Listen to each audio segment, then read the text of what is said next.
Recipe সর্ষে বাটা দিয়ে লাল শাক। এখানে লাল শাক আমি ধুয়ে কেটে রেখেছি। কড়াই উনুনে বসিয়ে দিয়েছি। খালি কড়াইতে আমি এই লাল শাকগুলো দিয়ে দেবো, দিয়ে আমি ঢাকা দিয়ে দেবো।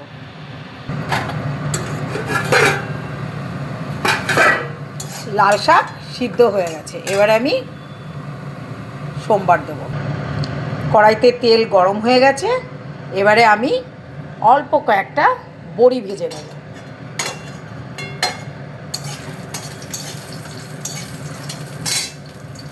বড়ি ভেজে তুলে নিয়েছি।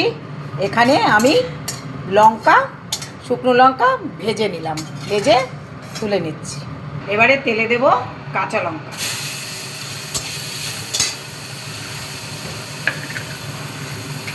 কাঁচা লঙ্কা ভাজা হয়ে গেছে। এবারে দেব শাকটা, দেব আমি নুন,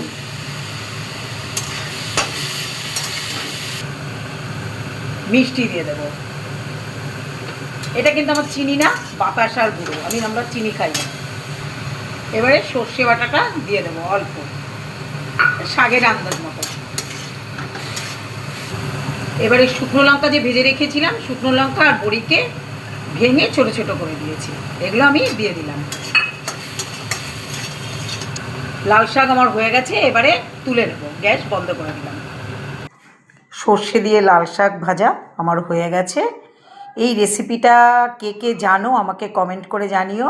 আমার ইউটিউব চ্যানেলে রঞ্জু হেসেল আইডিতে দেখে একটু সাবস্ক্রাইব করে দিও, তাহলে নতুন নতুন নোটিফিকেশন তোমাদের কাছে চলে যাবে।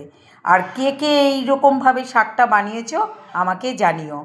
আর ফেসবুক চ্যানেলে যদি দেখো রঞ্জু সরকার প্রোফাইলে, তোমরা রেসিপিটা দেখে লাইক, শেয়ার, কমেন্ট করে দিও। টাটা বন্ধুরা, আবার দেখা হবে নেক্সট ভিডিওতে।